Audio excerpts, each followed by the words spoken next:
나 이제 왔으니 내 집을 찾아 주여 나를 받으사 맞아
주소서.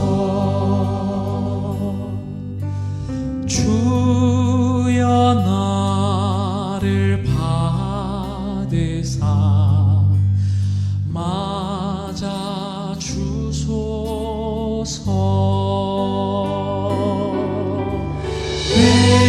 내게로 나오라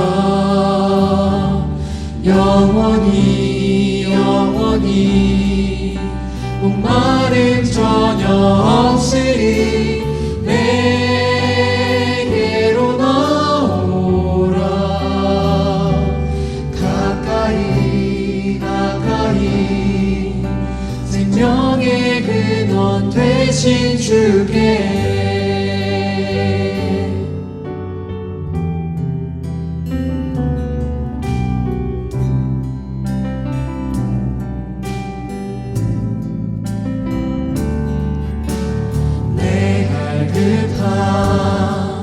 어느 것으로 채울 수 없네. 내 갈급함 상한 나의 심령에 내 갈급함 부르짖는 소리 들으소서. 내 갈급함 주의 음성 들리네.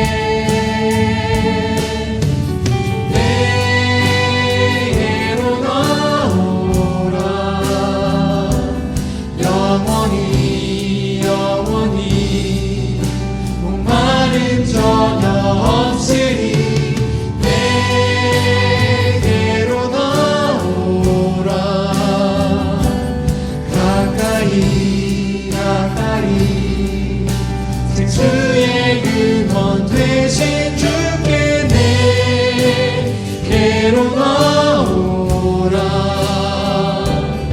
영원히 영원히 목마름 전혀 없으리. 내게로 나오라 가까이 가까이 생명의 근원 되신 주께.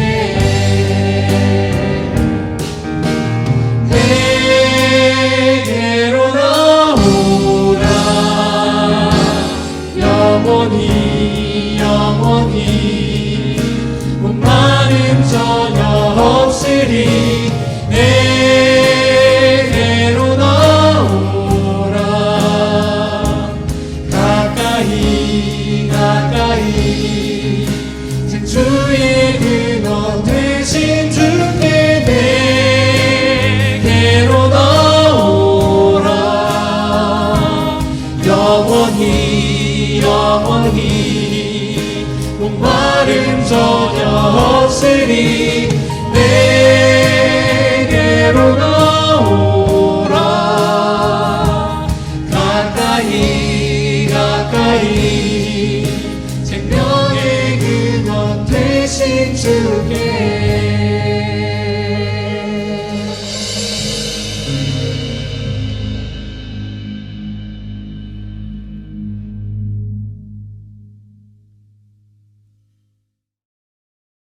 하늘에 계신 우리 아버지 하나님, 어려운 시절이지만 주님의 은혜로 잘 견딜 수 있도록 도와주셔서 감사합니다. 비록 보고픈 얼굴들을 반갑게 만나서 말씀을 들을 수는 없고 서로 떨어져 있지만 주님을 사랑하는 한 마음으로 이 시간 말씀 앞에 모였습니다. 구별된 이 시간과 장소가 거룩하게 하여 주시옵시고 복되게 하여 주시옵소서. 기별을 전하실 김상래 목사님께 갑절의 성령의 능력을 허락하시고 듣는 우리 모두에게 시대의 기별과 사명을 다시금 깨닫고 주님의 산 증인이 될 수 있도록 은혜에 충만한 시간이 되게 하여 주시옵소서. 시간마다 순서마다 성령님의 음성과 임재를 경험하며 깨달음을 통하여 오직 주께만 영광 돌리는 시간이 되게 하여 주시옵시기를 바라올 때 우리 삶의 주인이신 예수님 이름으로 기도드리옵나이다. 아멘.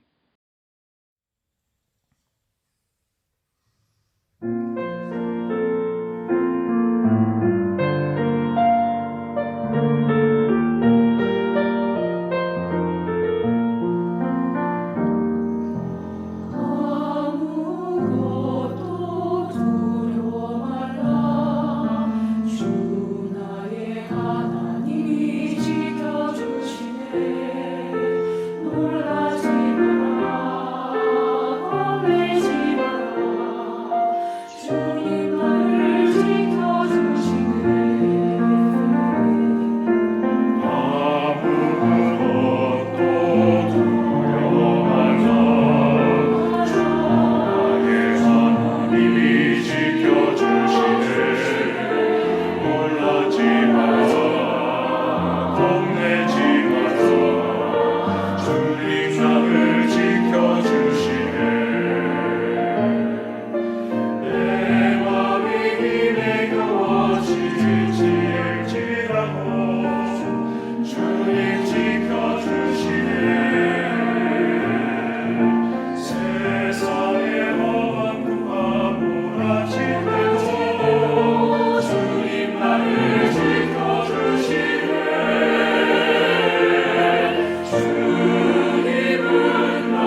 안녕하십니까. 야영에도 어느덧 반을 지나고 있습니다.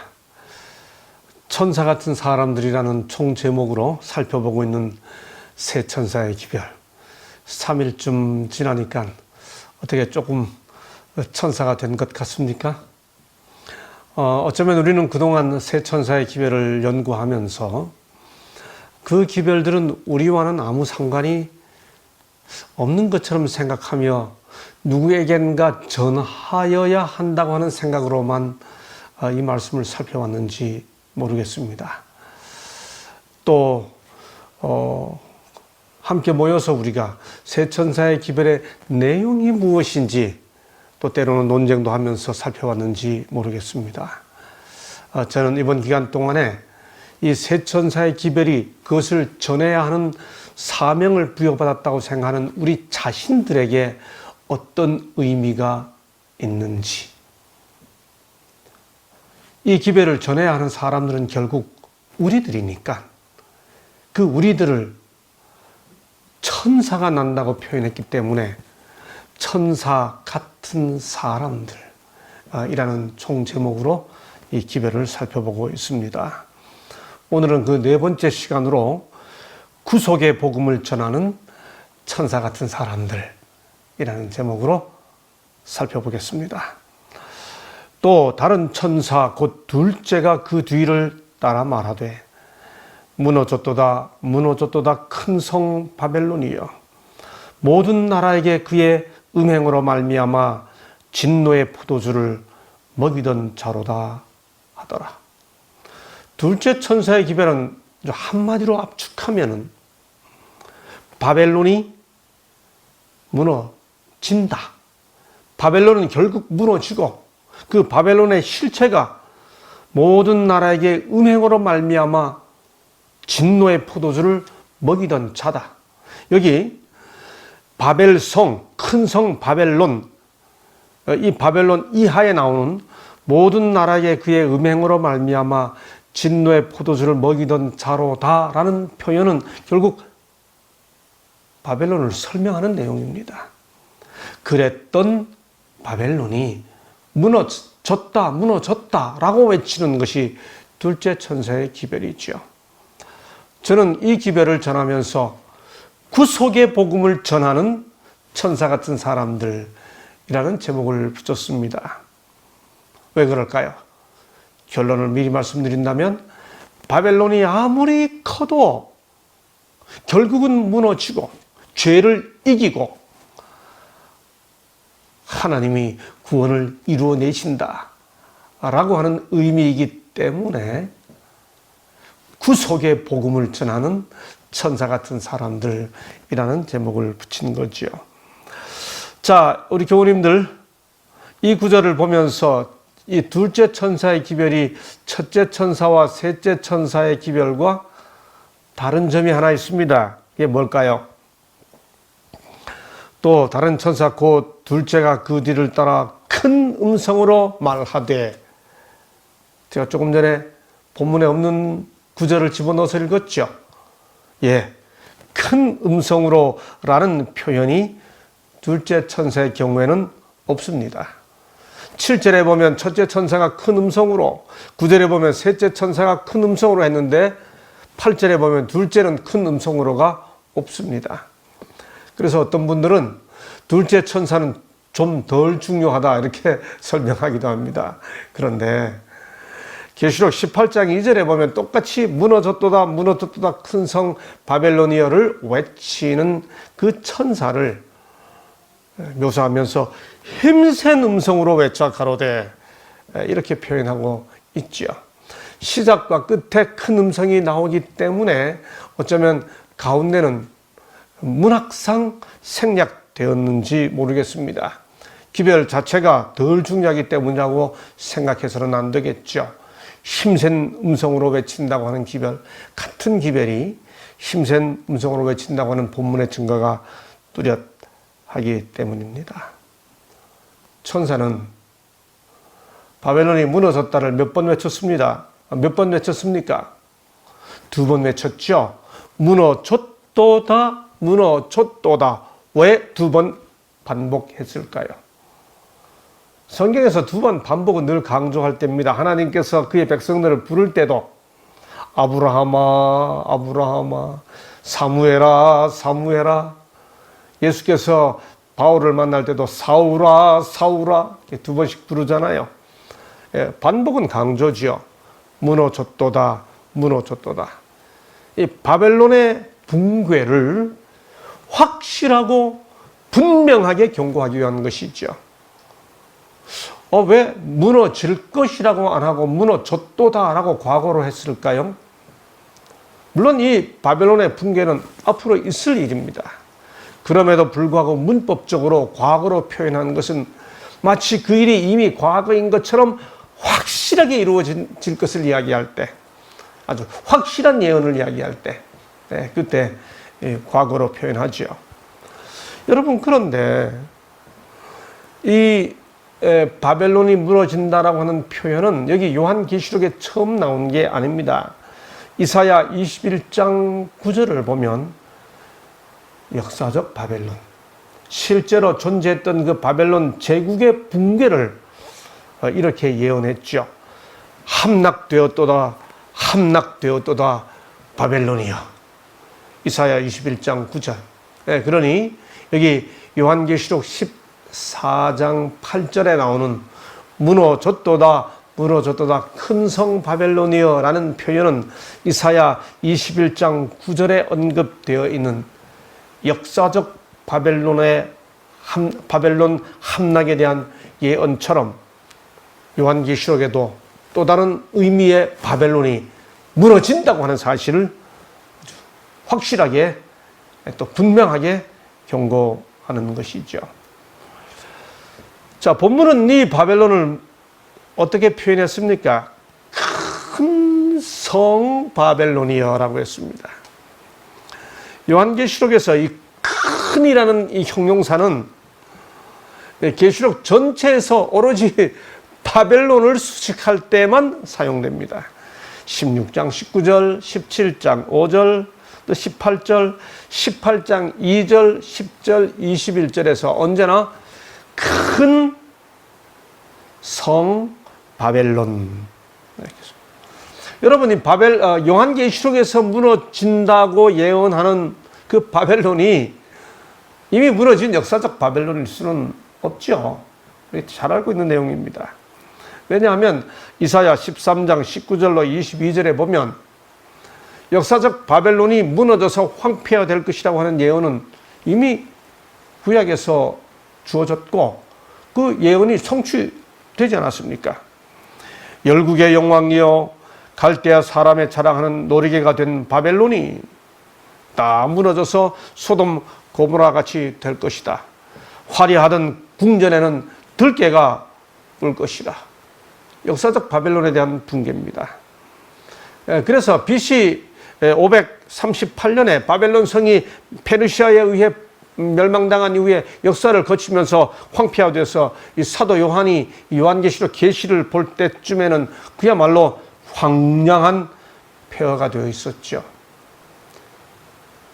그러니 요한계시록에서 무너질 것이라고 말하는 바벨론이 실제적 바벨론이 아닐 것임은 말할 나위도 없습니다. 요한계시록 17장 5절에 보면 계시 중에서 짐승을 탄 음녀를 보여주면서 그 음녀를 가리켜 비밀이라, 그 이마에 이름이 있으니 비밀이라, 큰 바벨론이라 이렇게 말합니다. 그러니까 계시 중에서 짐승을 탄 음녀의 이마에 그 이름이 기록되었는데 그를 가리켜 큰 바벨론이라, 땅의 음녀들과 가증한 것들의 어미라 이렇게 표현하고 있기 때문에 계시록의 본문 자체가 무너졌도다 무너졌도다 큰 성 바벨론이여 라고 표현한 것은 상징적 바벨론임이 분명한 거죠. 그렇다면 계시록에서 말하는 무너질 거라고 예언하는 이 바벨론의 실체는 과연 무엇일까요? 우리는 계시록이 말하는 그 무너질 거라고 예언하고 있는 상징적 바벨론의 실체를 알기 위해서라도 역사적 바벨론의 실체를 근원부터 파악해 가야 합니다. 자, 먼저 요한계시록이 말하는 바벨론 이전의 역사적 바벨론들을 살펴보겠습니다. 여러분 다 잘 아시는 것처럼 성경에서 바벨이라고 하는 단어가 맨 처음 언급된 것은 창세기 11장입니다. 창세기 우선 그 전에 10장을 보면 구스가 또 니므롯을 낳았으니 그는 세상의 첫 용사라. 그가 여호와 앞에서 용감한 사냥꾼이 되었으므로 그의 나라는 시날 땅의 바벨과 했습니다. 시날 땅의 바벨과. 여러분, 이 구스가 니므롯을 낳았는데 니므롯이 세상의 첫 용사입니다. 전제 군주같이 강력한 지배자입니다. 그런데 그가 다스리던 땅이 시날 땅입니다. 이거 기억해야 됩니다. 그리고 창세기 11장 1절 2절 온 땅의 구 언어가 하나요. 우리 개역 한글에 보면 구음 소리 입구자 소리 음자죠. 온 땅의 언어가 하나요 말이 하나였더라. 이에 그들이 동방으로 옮기다가 시날 평지를 만나 거기 거류하며. 여러분 이 시날 평지가 창세기 10장에 보니까 누구 땅이었어요? 네, 니므롯 땅이었습니다. 니므롯이 다스리는 그 시날 땅에 사람들이 와서 한 역사를 이루죠. 창세기 11장 4절 성읍과 탑을 건설하여 그 탑 꼭대기를 하늘에 닿게 하여 우리 이름을 내고 온 지면에 흩어짐을 면하자. 소위 무슨 사건입니까? 우리가 흔히 하는 표현대로 바벨 탑 사건입니다. 여러분 그런데 여기 창세기 11장 4절을 잘 보십시오. 이들이 건설하려고 한 것이 단지 탑인가요? 분명히 본문은 뭐라고 표현하고 있나요?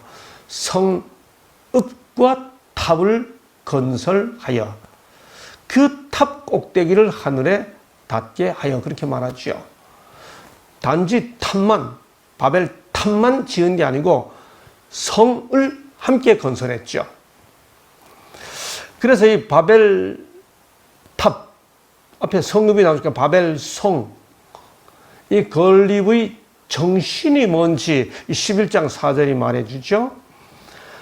그 탑을 하늘에 닿게 하자고 하는 말을 통해 우리는 이게 이 정신이 하나님께 도전하는 인간의 교만을 나타낸다. 흔히 휴브리스 혹은 HY, 하이브리스 그렇게 말하잖아요. 이게 아주 인간의 극도의 교만을 나타내는 거다. 그런데 그 끝에 보면 하늘에 닿자 하는 말 속에 보면 교만을 나타내는데 흩어짐을 면하자 이렇게 하잖아요. 이 흩어짐을 면하자는 말은 흩어지라는 하나님의 명령에 대한 불순종이죠.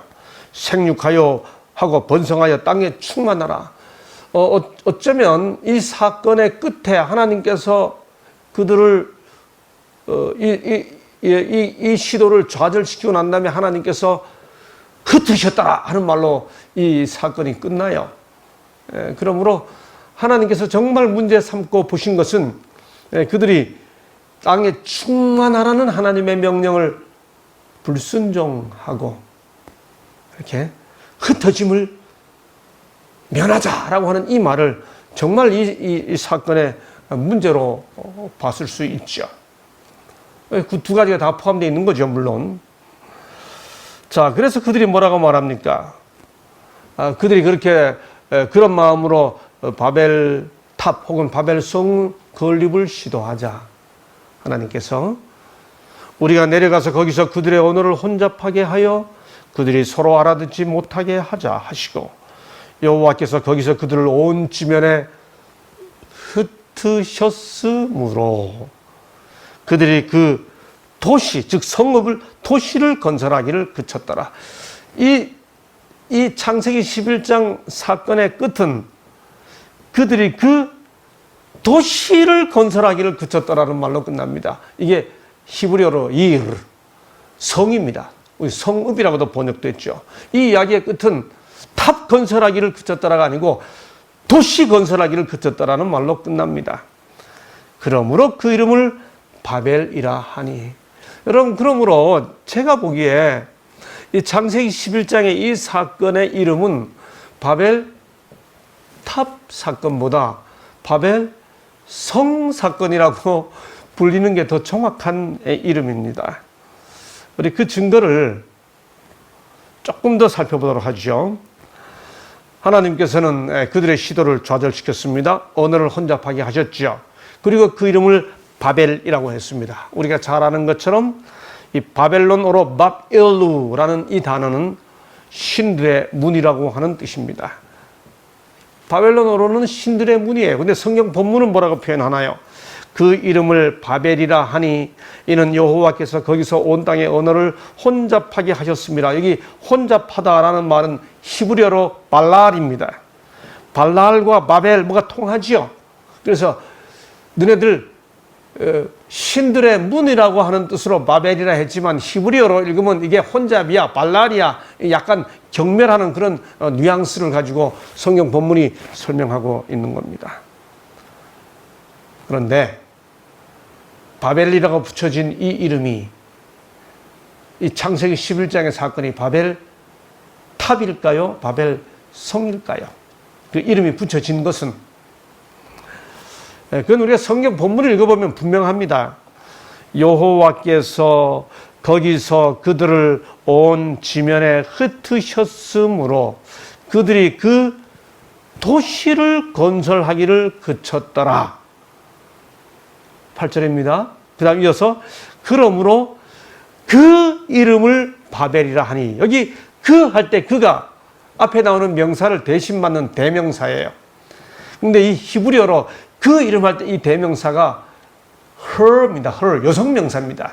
여성 대명사예요. 그럼 그 앞에 나온 이 대명사가 받는 지시하는 그 명사가 뭔가요? 바로 앞에 나와 있는 도시예요. 그 도시, 이 도시가 여성 명사입니다. 도시가 여성 명사이기 때문에 그 이름 할 때 그 대명사가 its name이 아니고 her name이에요. 그 도시의 이름을 바벨이라 하니, 그러니까 이 창세기 11장의 본문 자체가 이 기사에서 바벨이란 이름이 붙여진 것은 탑이 아니고 성이라고 하는 사실을 성경 본문이 분명하게 말해주고 있어요. 여러분, 그러므로 우리가 바벨 성, 큰 성 바벨론, 큰 성이라고 하는 개념을 맨 처음 찾아갈 때 창세기 11장인 단지 바벨 탑이 아니고요, 바벨 성이라고 하는 사실을 이해해야 합니다. 이게 탑이 되면 그 탑의 주인은 어떤 의미에서는 좀 제사 지내는 주인만 되죠. 근데 성의 주인이 되면 성주가 되죠. 그러니까 정치적인 목적이 다 함께 있는 겁니다. 니므롯은 자기 땅 신할 땅에 바벨 성 건립을 주도할 때 대단히 정치적인 목적이 있었던 거죠. 정치적인 지도자였던 겁니다. 거기에 이 바벨론에서 에사길라, 에테메난키, 에사길라 그런 말 하지 않습니까? 그 탑을 세울 때 거기에 정치와 종교가 함께 섞여져 있는 시도였는데 본질은 바벨 성 건립이었다. 이걸 바로 이해해야 하는 겁니다. 놀랍게도 와이슨 부주와 선지자에서 이렇게 설명합니다. 그들은 이곳에 도시를 건설하고 그 도시 안에 세계의 경위가 될 굉장히 높은 탑을 세우기로 결정했다. 제목은 바벨탑이라고 붙였어요. 그런데 이것의 본질은 도시입니다. 이 사업은 백성들이 각지에 널리 흩어지는 것을 막고자 계획되었다. 그러니까 본질적인 의도가 뭐예요? 생육하여 하고 번성하여 땅에 충만하라는 흩어지라는 하나님의 명령에 대한 불순종인 거지요. 그래서 하나님께서는 사람들이 온 땅에 흩어져서 땅에 충만하고 그것을 정복하도록 지시하셨었다. 그러나 이 바벨탑 건설자들은 그들의 공동사회를 한 단체로 연합시켜서 결국 온 세계를 포함할 한 왕국을 세우기로 결정하였다. 그리하면 그들의 도시는 세계적 제국의 수도가 될 것이며, 부조와 선지자 119쪽입니다. 우리가 이 바벨성 건립, 저는 이제부터 그래서 표현을 바벨탑이 아니고 바벨성 건립이라고 표현을 바꾸겠습니다. 이 바벨성 건립의 정신을 바로 이해해야 그 이후에 이어지는 바벨론 정신을 바로 이해할 수 있습니다. 그래서 우리는 요한계시록에서 큰 탑 바벨론이라 말하지 않고 큰 성 바벨론이라고 한 번도 예외 없이 큰 성 바벨론이라고 말하는 그 의미를 바로 이해할 수 있게 되는 것이죠. 창세기 11장의 바벨 성 건립 정신부터 이해할 때, 바로 이 바벨 성이 누구에 의해? 니무롯에 의해. 어느 땅이에요? 창세기 10장과 11장에 보니까 신할 땅에. 여러분, 그런데 바로 그 신할 땅에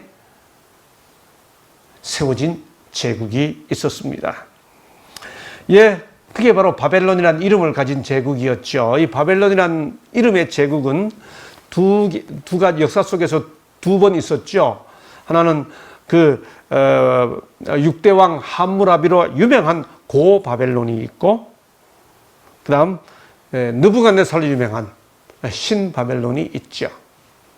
우리나라 역사에서 조선이 둘이 있지 않습니까? 단군이 세운 조선이 있고 이성계가 세운 조선이 있는데, 우리는 이 두 조선을 구분해서, 나라 이름은 조선이에요. 똑같이 조선인데 두 나라를 구분하기 위해 옛적 단군이 세웠다고 일컬어지는 조선에다가 고자를 붙여서 고조선 이렇게 부르잖아요. 근데 바벨론은 위에 짝에다가 고바벨론이라고 붙이지 않고 뒤에 쪽에다가 신자를 붙여서 신바벨론, 우리 이렇게 부릅니다. 바로 이 함무라비로 유명한 이 바벨론, 그 다음 BC 6세기를 전후해서 건립된 바벨론을 신바벨론이라고 하는데, 다니엘 1장 2절에 보면 이 신바벨론이 신전을 어디다 세웠어요? 느부갓네살이 예루살렘에서 탈취한 기명들을 갖고 신할 자기 신의 전에, 바로 그 신할 땅, 바벨탑이 세워졌던 그 신할 땅에 바벨론 제국, 신바벨론 제국이 신전을 세우고 예루살렘에서 탈취한 물건들을 신할 땅을 신전에다 갖다 놓았다. 그게 우리 다니엘 1장 1절과 2절 아닙니까? 예, 느부갓네살의 신바벨론 제국은 엄청난 나라였습니다. 예레미야 51장 7절에 보면 바벨론은 여호와의 손에 잡혀 있어 온 세계가 취하게 하는, 어디서 많이 본 구절이죠. 바로 계시록 14장 7절에 만국을 취하게 하는 포도주라는 표현이 나왔었죠. 이 바벨론 제국에 바로 이 표현을 이렇게 차용한 표현인 것을 알 수 있죠. 민족이 그 포도주를 마심으로 미쳤도다. 그렇죠?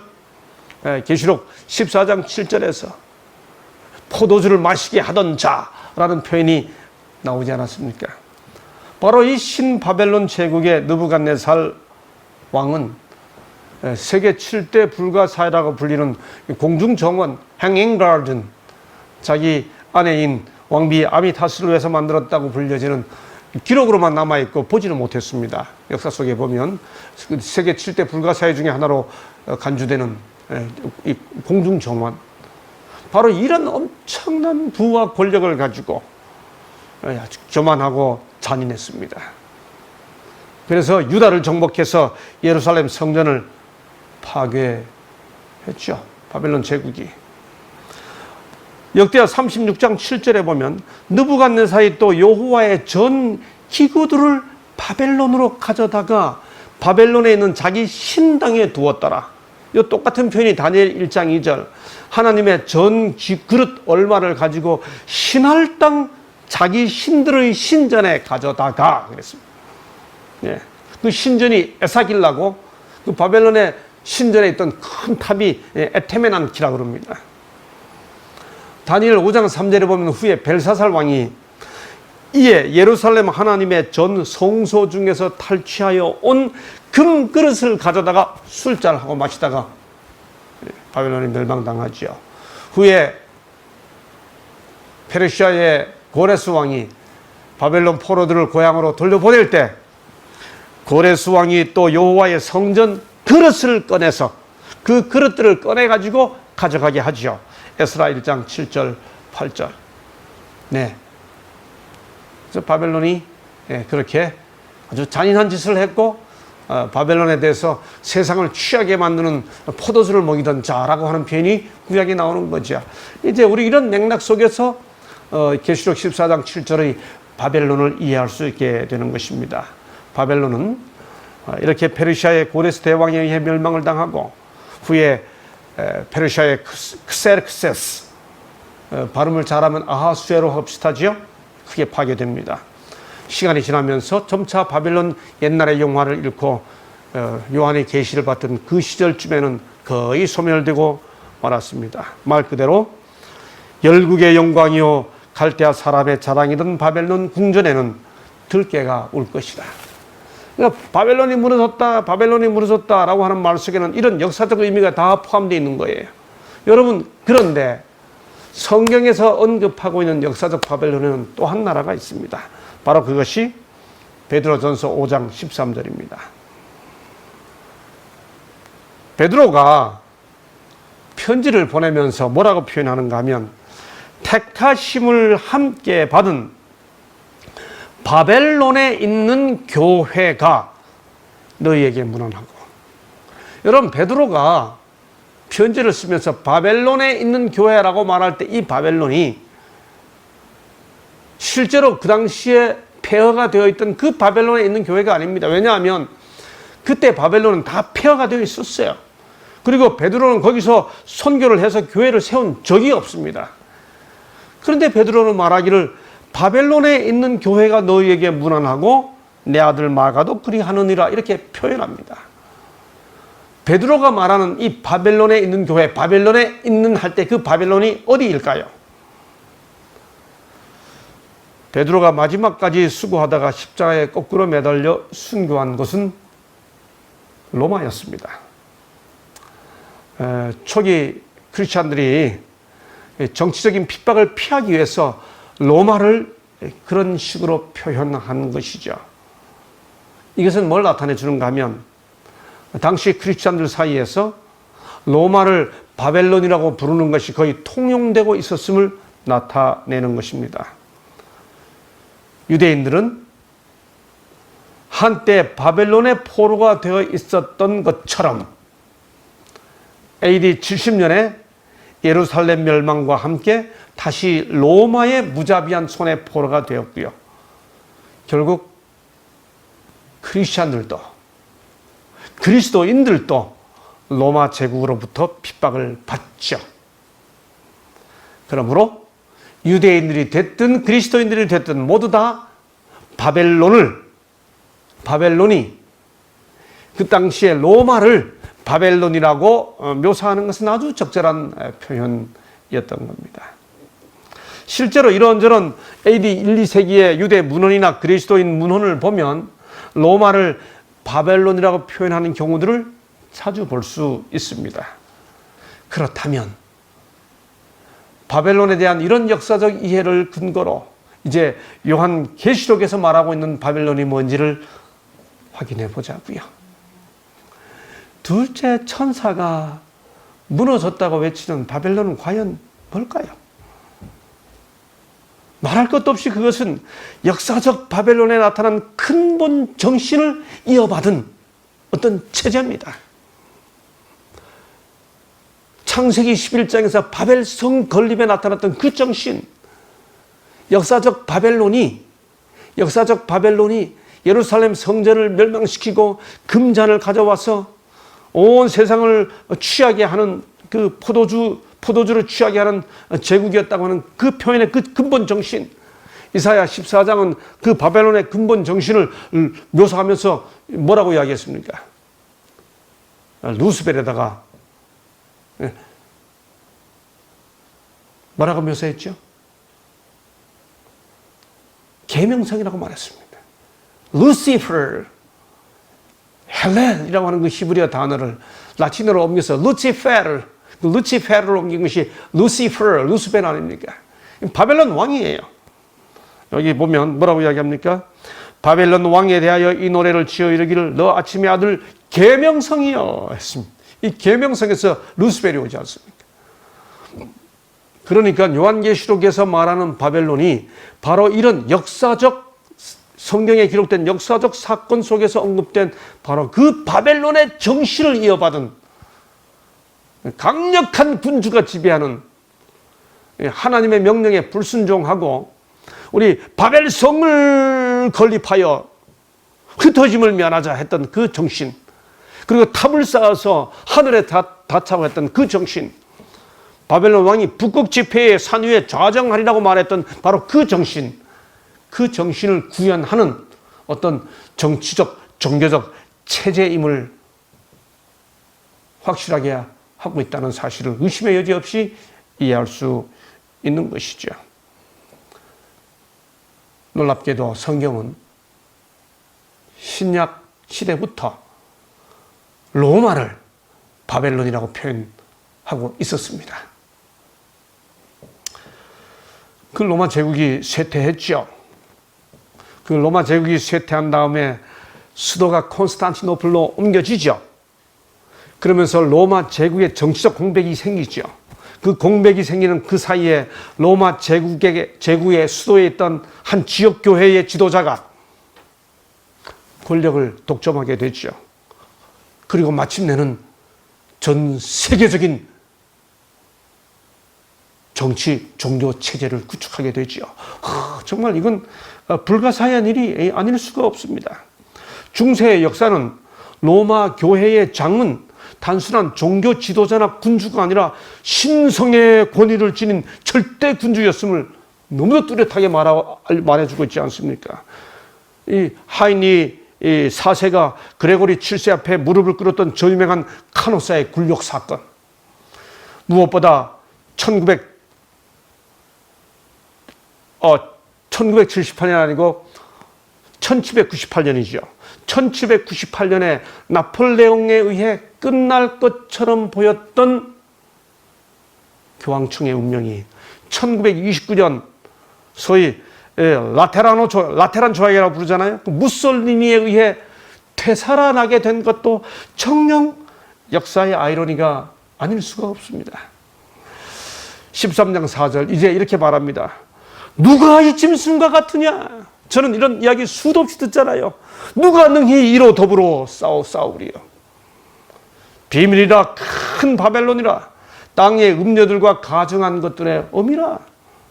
귀신의 처소와 각종 더러운 영이 모이는 곳과 각종 더럽고 가증한 새들이 모이는 곳이 되었도다. 여러분, 역사적 바벨론은 이렇게 운명을 맞았습니다. 바벨론이여 내려와서 티끌에 앉으라. 보좌가 없어졌으니 땅에 앉으라. 내가 바벨론의 왕과 그의 나라와 갈대아인의 땅을 그 죄악으로 말미암아 벌하여 영원히 폐허가 되게 하였다. 요한계시록 16장에 보면 바벨론의 큰 성이 세 갈래로 갈라지고 만국의 성들도 무너지니 큰 성 바벨론이 하나님 앞에 기억하신 바 되어 그의 맹렬한 진노의 포도주잔을 받으매. 역사적 바벨론이 이런 운명에 처했던 것처럼 영적 바벨론도 같은 운명을 맞게 된다고 하는 거죠. 무슨 뜻인가요? 바벨론이 아무리 거대하고 아무리 강력한 영향력을 가지고 있다 하더라도 마침내 무너지고 만나는 겁니다. 하나님은 강력한 죄의 영향력을 이겨내고 당신의 백성을 구원한다고 하는 거죠. 이 바벨론이 음행으로 말미암아 진노의 포도주로 먹이던 자로다라고 말합니다. 먹이는 주체는 바벨론이고요. 먹이는 대상은 모든 나라였고 먹이는 방법은 음행이고 먹인 결과가 진노입니다. 음행은 배도에 대한 비유적인 의미로 곳곳에서 사용됩니다. 성경에서. 음란과 음행과 가증한 것을 보았다. 음행하여 내 하나님을 떠나고. 그러니 음행으로 말미암아 진노의 포도주 하나님을 떠났다는 거죠. 네, 여호와의 손에서 그의 분노의 잔을 마셨다. 진노의 잔이란 말, 예루살렘이 하나님을 불순종하게 되었을 때 성경은 뭐라고 말하나요? 여호와의 손에서 그의 분노의 잔을 마신 예루살렘이야. 예레미야 25장 15절, 너는 내 손에서 이 진노의 술잔을 받아가지고 그 모든 나라로 하여금 마시게 하라. 무슨 뜻인가요? 하나님은 죄를 향해 진노하시는 분이십니다. 죄에 대한 하나님의 진노와 격분은 죽음처럼 강하다고 말하잖아요. 여러분, 그런데 이 기별을 어떻게 영원한 복음으로 전하겠습니까? 이 기별이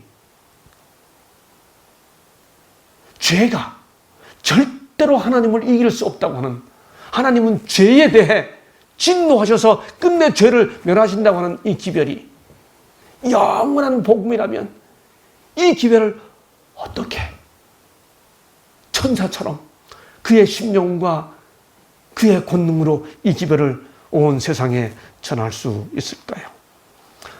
우리는 그 사실을 살펴보기 전에 무너졌도다 라고 말하는 이 기별이 첫째 천사와 어떤 관계가 있는지를 확인해 보십시다. 다시 말해, 바벨론이 무너지는 것이 첫째 천사의 기별을 받아들인 결과일까요? 거절한 결과일까요? 만일 바벨론이 무너지는 것이 첫째 천사의 기별을 받아들인 결과라면, 첫째 천사의 기별을 받아들인 이 바벨론이 무너진다는 말은 첫째 천사의 기별을 받아들인 사람에게서 발생하는 어떤 내적 경험이 될 것입니다. 다시 말해, 바벨론이란 개인의 마음속에 자리 잡고 있는 죄된 어떤 경향, 그런 것들이 첫째 천사의 기별을 받아들였더니 다 무너져 내렸다. 복음이 되겠죠. 멋진 해석이 되겠죠. 그러나 요한계시록에서 바벨론은 인간의 마음속에 있는, 사람의 마음속에 있는 어떤 죄된 경향을 가리키는 게 아닙니다. 요한계시록에서 바벨론은 분명히 사회적, 정치적, 종교적 체제입니다. 무너졌도다 큰 성 바벨론이여, 귀신의 저소와 각종 더러운 영이 모이는 곳과 각종 더럽고 가증한 새들이 모이는 곳이 되었도다.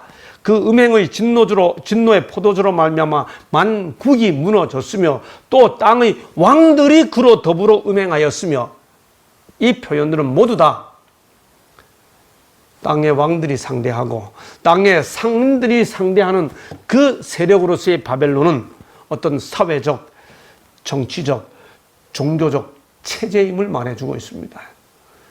그러므로 무너졌다라는 말은 인간의 교만한 마음이 무너졌다는 뜻이 아니고요. 그래서 하나님의 기별을 받아들여서 인간의 교만한 마음이 무너졌다. 그 내용 자체, 이 본문과 상관없이 그 내용 자체가 옳다 하더라도 이 본문이 말하고자 하는 바는 그게 아닙니다. 둘째 천사의 기별은, 이 본문에서 말하고 있는 내용은 첫째 천사의 기별을 거절한 바벨론 체제의 종말론적 운명을 선포하는 거죠. 고대 바벨론이 끝내 하나님의 섭리를 거절하고 교만하고 방자하다가 함락되었도다 라고 선언된 것과 마찬가지로 여기 영적 바벨론도 교만하고 방자하다가 무너졌도다 라고 예언되는 것이죠. 첫째 천사의 기별을 거절하면 결국 도덕적으로 타락하고 영적으로 어두워져서 무너지고 만다는 경고의 기별입니다. 하나님을 경배하고 창조주를 섬기라는 첫째 천사의 기별은 하나님의 은혜의 선물이었습니다. 하나님이 주시는 은혜를 거절하면 마침내 하나님의 은총에서 떨어지게 되고, 그것은 결국 하나님을 거절하고 자신을 신뢰하는 것이 되고 맙니다. 그런데 여기 중요한 포인트가 또 하나 있습니다. 그게 뭔가? 첫째 천사의 기별을 받아들인 사람들에게는 둘째 천사의 기별은 뭔가? 바벨론에서 나오게 되는 기별이 된다는 거죠. 왜냐하면 요한계시록 18장 2절과 4절에 보면 무너졌도다 무너졌도다 큰 성 바벨론이여 라고 외친 다음에 내 백성아 거기서 나와 그의 죄에 참여하지 말고 라고 말합니다. 이건 대단히 중요한 포인트입니다. 무너지는 것은 체제예요. 그런데 둘째 천사의 기별과 같은 기별을 요한계시록 18장에서 다시 외칠 때 이 바벨론 사람들아, 이 나쁜 사람들아 이렇게 말하지 않고 천사가 뭐라고 외치나요? 내 백성아 거기서 나와 라고 말하는 것이죠. Come out of Babylon my people. 마지막 외치는 순간까지 거기 하나님의 백성이 있다는 겁니다. 바벨론의 붕괴가 선포되는 그 순간에도 바벨론을 향해 내 백성아, 이 말은 무슨 뜻인가요? 마지막 순간까지 바벨론 속에도 하나님의 백성이 있다는 뜻입니다. 죄의 결과를 경고하고 죄에서 떠나게 하며 하나님을 바라보게 하는 것이 곧 영원한 복음인 것입니다.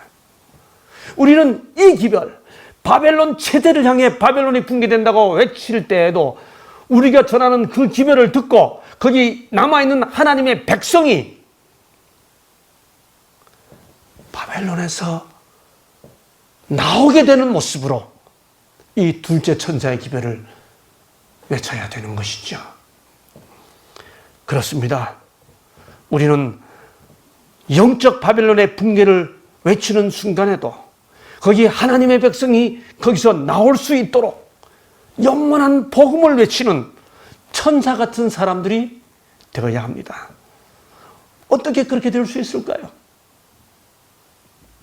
저는 바로 그런 모습을, 천사 같은 모습으로 바벨론의 붕괴를 외쳤던 한 역사적 인물 속에서 찾아보려고 합니다. 여러분, 역사 속에서 실제로 바벨론이 무너진다고 말한 사람이, 예언한 사람이 누구였나요?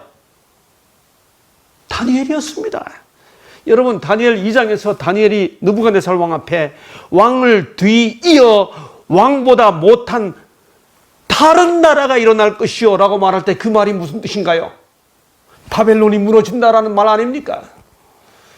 다니엘 7장에서 다니엘이 내가 보는 중에 그 날개가 뽑혔고 또 땅에서 들려서 사람처럼 불안정하게 두 발로 서게 함을 받았으며 또 사람의 마음을 받았더라. 이 말이 무슨 말인가요? 바벨론이 무너졌다는 말 아닙니까? 예. 다니엘은 역사적 바벨론이 무너졌다, 함락되었다라고 하는 사실을 경고하고 예언한 사람이었습니다. 박수장 벨드사사라, 내 안에는 거룩한 신들의 영이 있은즉. 이 기별을 외치는 다니엘을 향해 왕의 태후는, 느부갓네살 왕은 박수장 벨드사사라, 내 안에는 거룩한 신들의 영이 있다고 말했습니다. 느부갓네살마저도 다니엘을 향해, 그 기별을 외치는 다니엘을 향해 그냥 똑똑한 사람, 지혜로운 사람 이렇게 말하지 않고 거룩한 신들의 영이 있다라고 말했습니다. 우리가 세상 앞에 이런 사람이 되어야 할 겁니다. 후에 태후가, 벨사살의 그 태후가 뭐라고 말합니까? 왕의 나라에 거룩한 신들의 영이 있는 사람이 있으니 곧 왕의 붙인 때에 있던 자로서 명철과 총명과 지혜가 있다. 다니엘이 그냥 지혜롭다고 말 안 합니다. 거룩한 신들의 영이 있는 사람.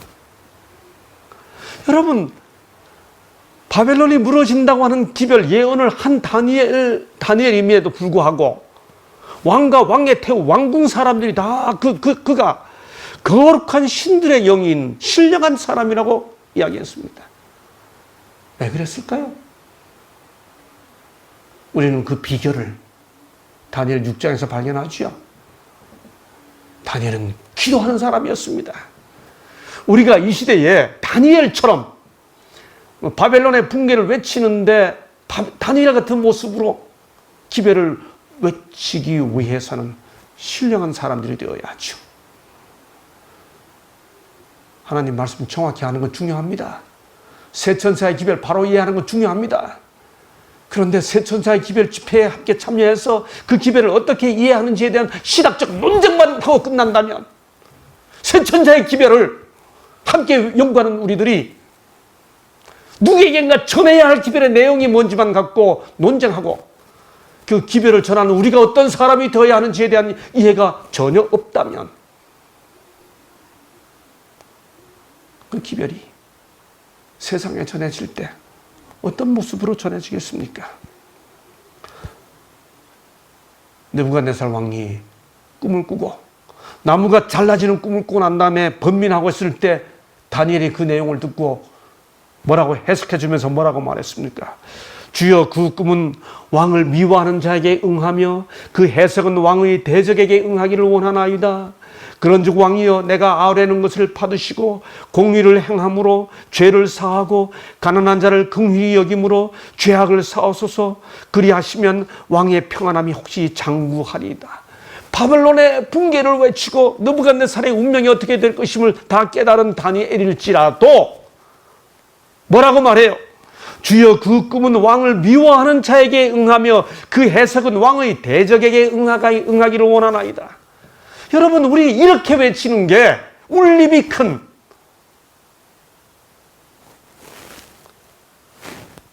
세 천사의 기별인 거죠.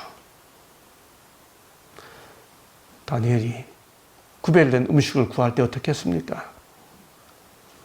당신들 뭘 몰라서 그러는데 내가 먹고 싶은 거 주는 게 좋을 거요. 하나님이 내 편이거든. 이렇게 했습니까?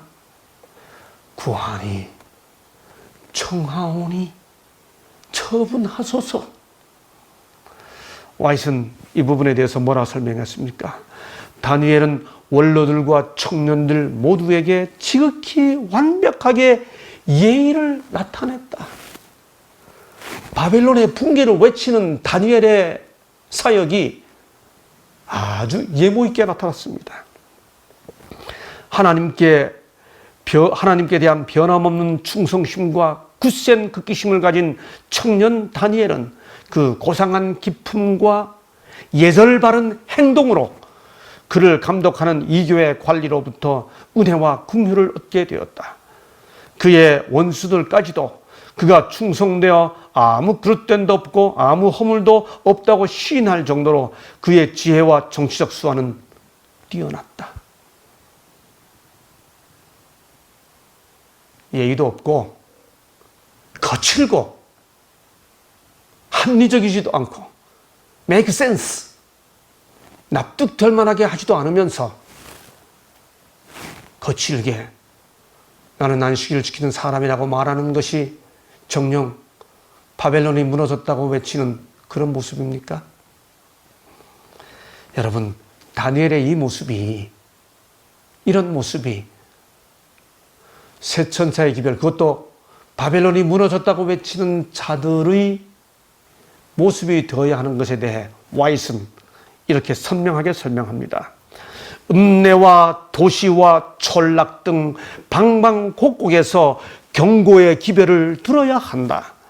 왜냐하면 모든 사람이 현대 진리의 기별에 의하여 시험을 받고 인정을 받게 될 것이기 때문이다.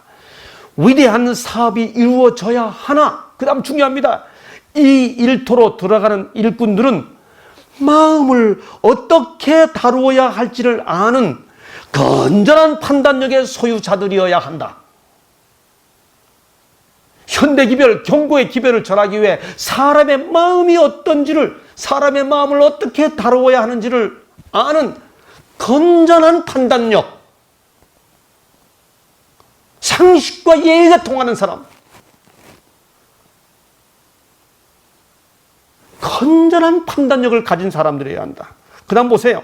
그들은 여호와 경외함을 염두에 두는 인내와 친절과 예절의 사람이어야 한다.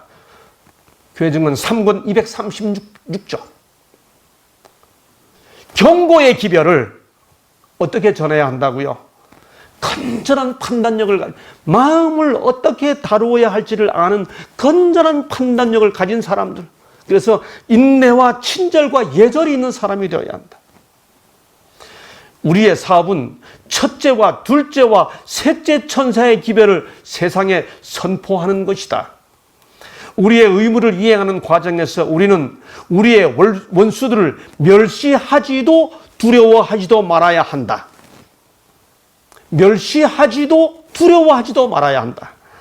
우리의 믿음에 속하지 않은 자들과 계약함으로 우리 자신을 결속시키는 것은 하나님의 명령에 의한 것이 아니다. 우리는 하나님께 충성하기를 거부하는 자들을 친절하고 예의 바르게 대해야 한다.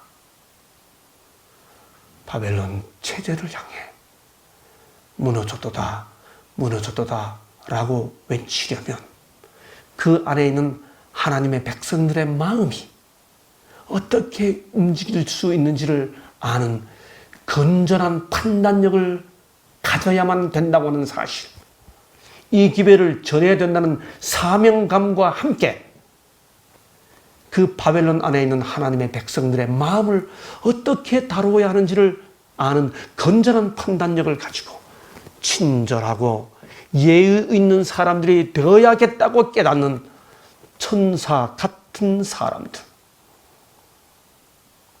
제7일 안식일 예수 재림 교인들이 세운 모든 기관은 세상에 대하여 다니엘과 그의 친구들이 바벨론에 있었던 것과 같이 되어야 한다. 하나님께서는 다니엘을 통하여 바벨론의 모든 박사들의 생명을 구하였다. 이러한 구원은 실물 교훈으로서 그것은 다니엘이 하나님과 관계를 맺음으로 세상에 주어진 영적 축복들을 예증한다. 사도행전 13조. 바벨론에서 당신을 증거하도록 하기 위해 다니엘을 부르신 것처럼 하나님께서는 오늘날 우리를 세상에서 당신의 증인이 되도록 부르신다. 무너졌도다, 무너졌도다. 큰 성 바벨론이야.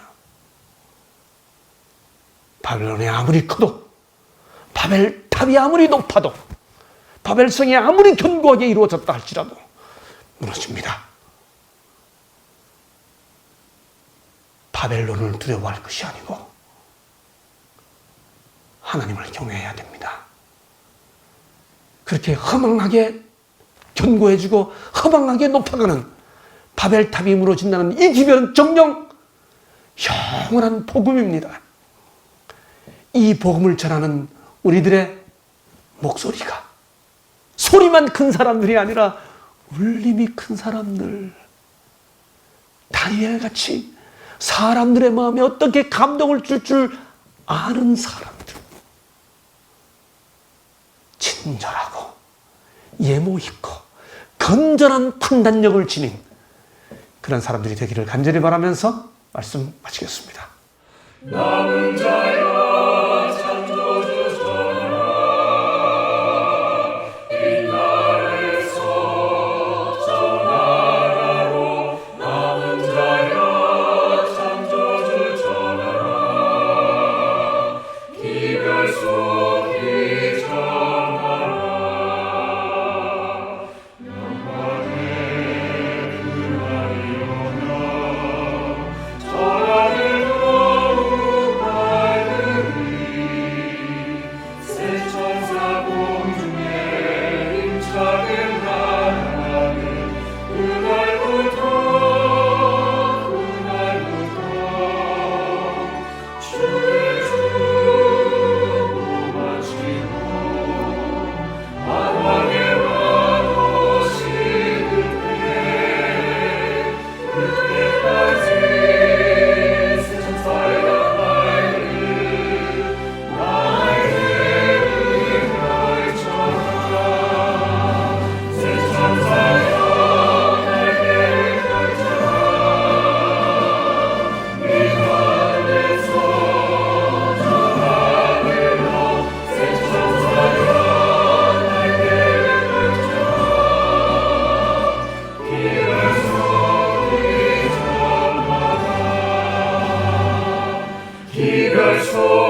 아버지 하나님, 우리는 성이 크면 두려워하고 마음이 떨리는 연약한 존재들입니다. 그런 인간들 앞에 주님께서 기별을 주시사 하나님을 경외하고 그를 두려워하라고 말씀하시고, 하나님을 향해 견고해지고 하나님을 향해 높아진 것들은 다 무너진다고 하는, 죄는 끝내 무너지고 하나님의 구속은 완성된다고 하는 놀라운 기별, 둘째 천사의 기별을 주셨사오니 감사합니다. 이 기별을 전하는 천사의 직분을 우리에게 감당해 주셨사오니, 감당하도록 불러주셨사오니, 아버지여, 우리에게 다니엘의 지혜를 주시사 바벨론 체제 안에 있는 하나님의 백성들이 이 기별을 듣고 바벨론에서 나와 하나님 앞에 서도록 하게 하는, 사람의 마음을 어떻게 다룰 줄 아는지를 아는 건전한 판단력을 허락해 주옵시고, 언제나 울림이 큰 봉사를 할 수 있는 그런 매너와 예절과 친절의 은사를 우리 백성들에게 허락해 주옵소서. 예수님 이름으로 간절히 기도하옵나이다.